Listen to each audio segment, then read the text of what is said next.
Hi everyone, welcome to On the Other Hand. I'm Ariane Zurcher, and today it is going to be a stitch-specific video. So when I first started doing this channel, I was doing, as many of you probably know, I was doing videos specifically for left-handed stitchers because there just weren't any.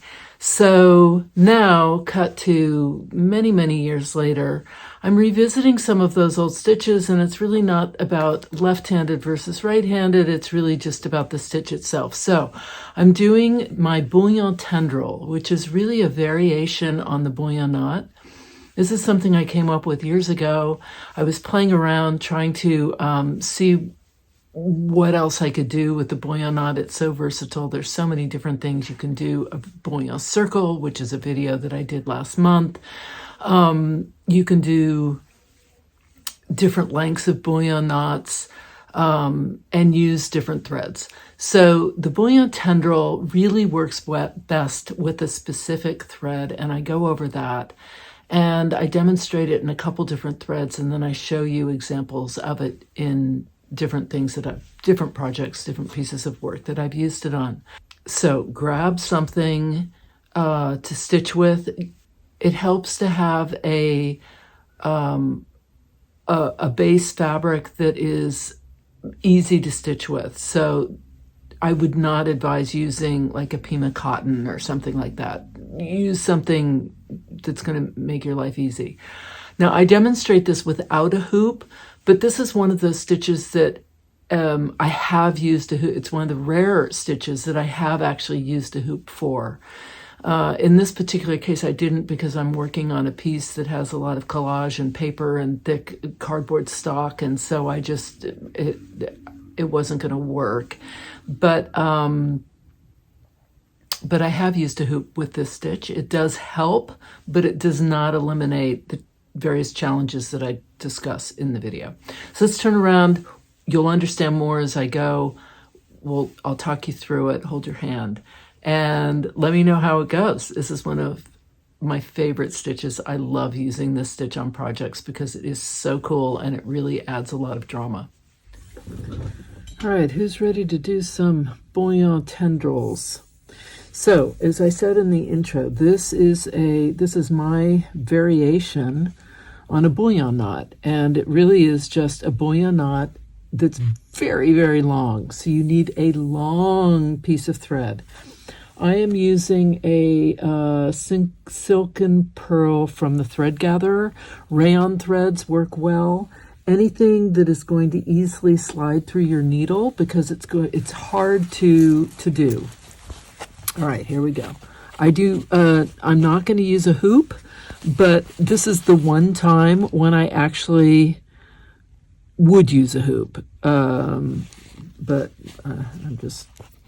not going to right now because this is a piece I'm already working on. And okay, so here we go. We pull up just like a Bullion knot. Now, what you want to do is you want to figure out the Bullion tendril. What I love about it is that it kind of does these twists and turns. So I want to figure out how long I want to make it. So for me, I'm going to make it to here.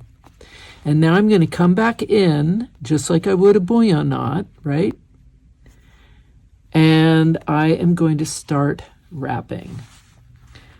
I should say that I have done these with 80 plus wraps. I've done well over 100 wraps on some of these.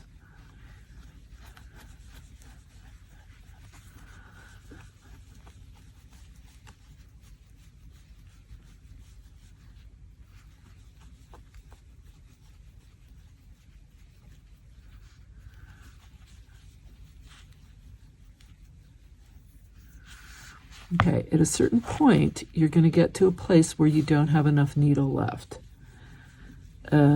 So what you do is you start to pull. Now, the other thing I want to point out, and I'm going to zero in a little here so you can really see this. This is my length from here to here. I do not want this to bunch in the back, so I have to be careful and make sure that that back thread back here isn't pulling it taut. Because if it pulls it taut, I'm going to get a scrunching effect, and that is not what I want. So it's from here to here. Typically, if you were doing a bullion knot, this would be fine, but I want a tendril, which means I want it to kind of curl a bit. I want it to be larger than this space that I've allowed for it. So I'm going to start pulling my needle, and I'm going to keep wrapping. I have no idea how many wraps. I've sort of been talking, and I haven't really been paying attention. So I'm now going to pull my needle all the way through. I can pull little bits at a time. And hopefully that's going to be, I've got enough wraps to make it kind of twirl. I don't know. We'll see. It may not. Okay, so now I have to pull it. Do you see how I'm sort of pulling it piecemeal? That's okay. That's fine. Don't worry. Okay, now here it is. What happens usually is that this part here at the base is much thicker than this part. What will happen is this is going to twist the thinner it gets. So you can kind of pull it like this to get it a little bit more taut. And I often do that. You could also just leave it and pull it. So this is not so long that it's really twisting. I probably needed to do, I don't know, 40 more wraps to really get it to twist. Now I'm going to go back down into the, close to the hole that I came up. And I'm going to very gently, because I don't want to pull that through, and I'm going to leave it, okay? I'm also going to make sure that that thread, remember I said it shouldn't be taut? That's good, the way it looks right now. I'm going to do my knot. And it's important to do the knot because unlike a bullion where you wouldn't do a knot, even if you're going to do another one, which I'm intending to do, you do not want to leave this without knotting it because it's going to anchor it. So now I'm going to come back to my starting point and I'm going to do another one. Okay. I'm also going to find some other thread so that you can see what it's like to use a rayon thread, because the rayon thread really slips through nicely. And now I think I'm going to go smaller. I'm not going to go quite so far. And I'm going to come back close to my base, right? And again, I'm going to hold this up. I'm going to start doing my wraps.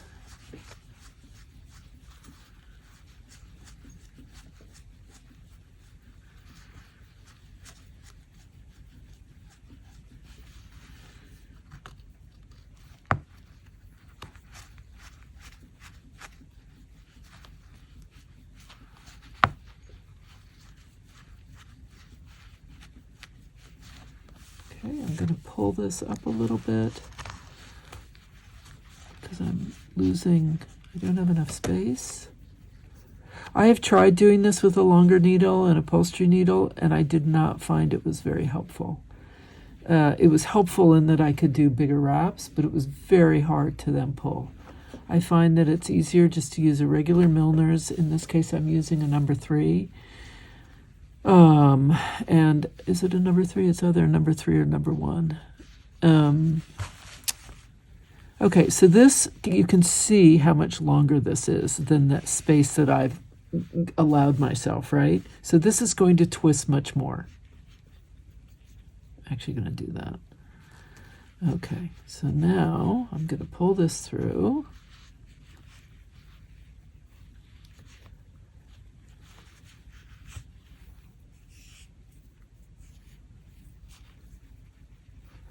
I want to get this end part thinner, so I'm kind of running my finger back and forth to kind of get the wraps a little bit tighter at the end.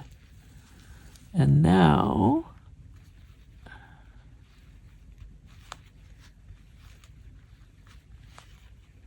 okay, let's see how that works. I want to make sure that that's not pulling. Feels okay. And I'm going to go back down. Close, but not in the same hole. I don't want this to pull through and disappear on me. So there, that's getting a little bit more of a twist to it. And I want that. Okay. I'm going to go find some, so you can see you can kind of manipulate it by sort of twisting it, and it will kind of do its thing.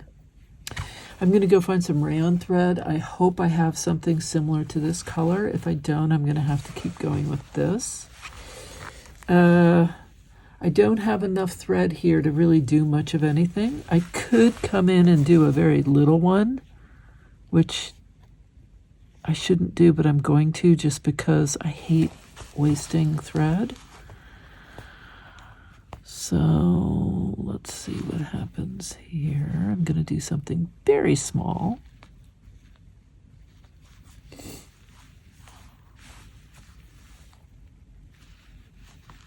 And I'm going to just wrap all the remaining bit of this thread.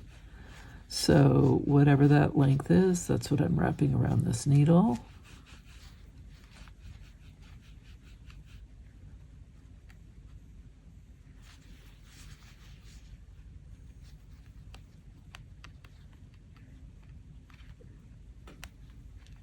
Okay, that's good.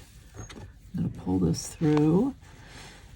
It is possible to do this without pliers, but I have arthritis and my grip is not what it used to be, and so I do need to use pliers. If you hate pliers, don't use them. But for those of us who are like me, who your grip is not as strong as it once was, these pliers are really, really helpful. I personally like the Lindstrom. I always have a link for those.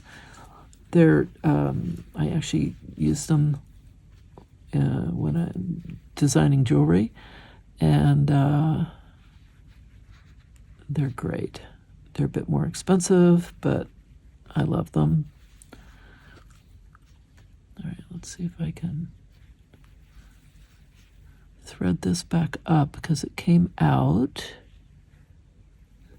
All right, so here I am. I want to make sure that not sure what happened there. Oh, okay. It gave me a bit more. I don't want to pull it too tight because I don't want this thing to start crimping up on me. I'm going to go back down close to where I came out, and I'm going to tie this thread off. Okay, I have a couple of different options here. This is quite thick. It's the 5400 rayon from Steph Francis and a number 14 colorway, which is a really nice kind of fire engine red. This one is the number 14 in a 4-strand rayon. This is going to be a little trickier just because the strands are, as you can see, they go like that. But this, I'm going to try it with this. This is the number 15, same thing, the 4-strand. And then this is the 1800 rayon, which I'm going to also, I think, use. So the colorways here are a bit brighter red than this, which really matches beautifully. But I think if I kind of intersperse these with this, it might all work. We'll see. So I'm going to thread up 2 needles, one with each of these, and then we'll go from there. You need to use a Milner's when you're doing a bullion knot. Okay, a bullion, yeah, any bullion knot, but especially the bullion tendril. You want to use a Milner's needle. I like the Milner's needle. Tulip has a Bullion needle as well. I find the number one Tulip really nice. The eye is actually narrower than the shaft of the needle, and I just, I'm used to using my Tulip. So, okay, so here we go. Do you see how much shinier it is? So I'm going to do one that lands sort of here. Okay, so it's the same idea. Come back into your little, close to your base. Start doing your wraps. This is the 4-strand rayon from Steph Francis. And let's see how that works.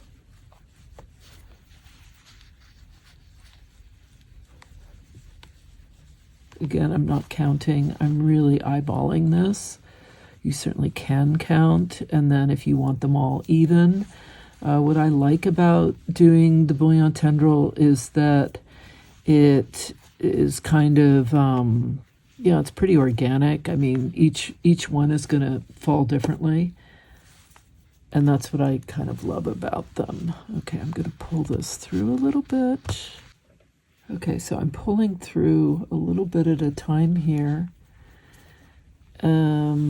And I want this to really twist, so I'm going to do a few more wraps. Not many. Okay, that should be more than enough. And now I'm going to pull the rest through a little bit at a time. You kind of coax those stitches off the needle. This is quite a bit longer than it's like twice the length at least of where my, from here to here. Again, I want to emphasize the need for this back here, this stitch, to not pull. You do not want to crimp your fabric. This is a bit trickier, this 4-strand, because the strands are not, because they're loose, each one is individual, they're kind of, they're all separate, and that actually poses a little bit of a problem. Okay.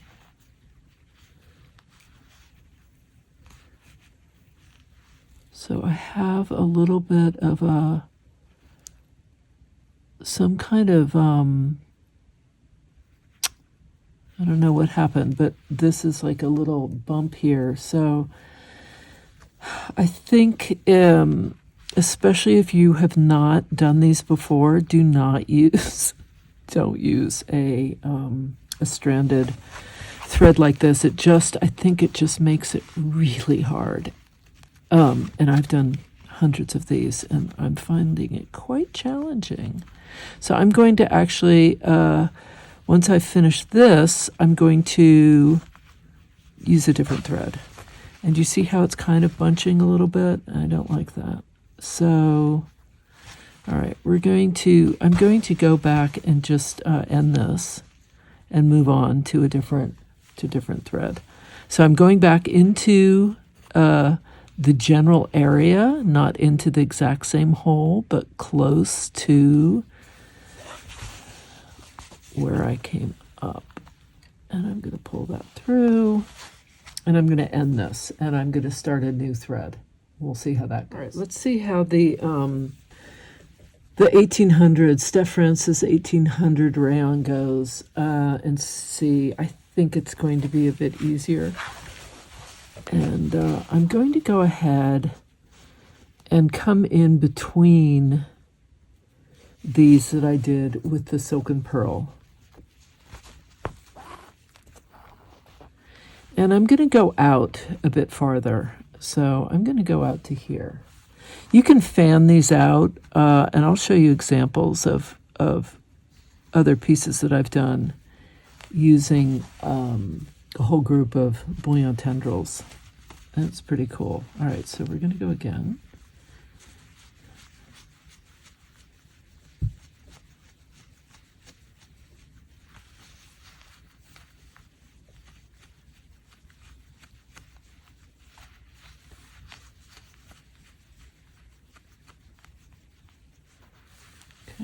losing space. I need more space on my needle. I'm going to pull this through and keep wrapping.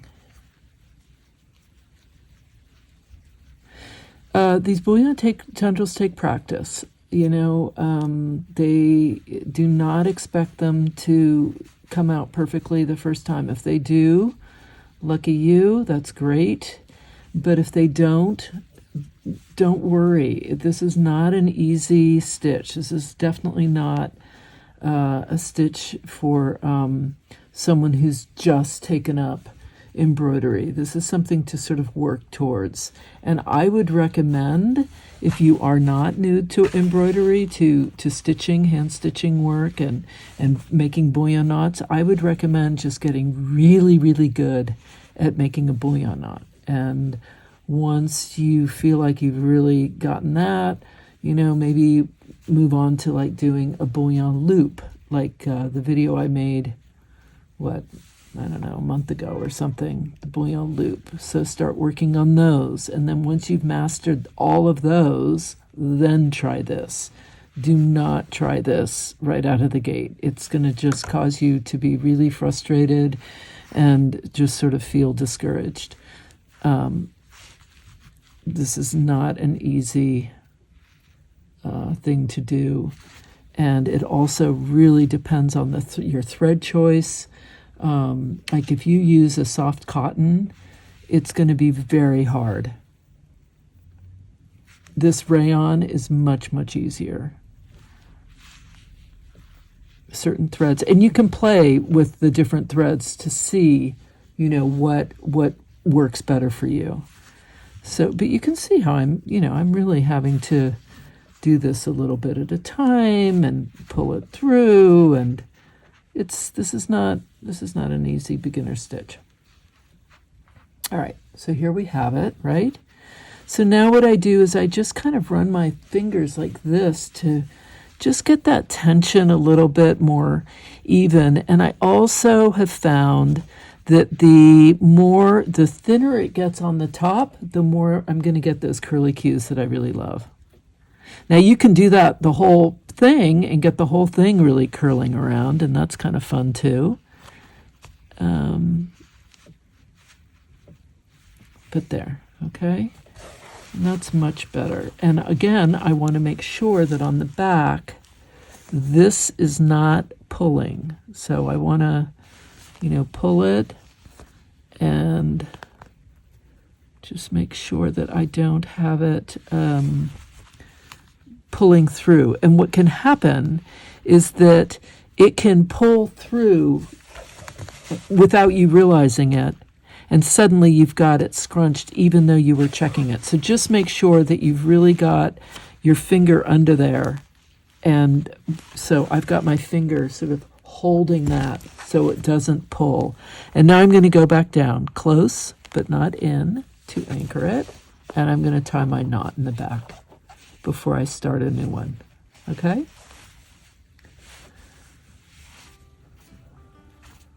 But that's the idea. That's the Bullion tendril.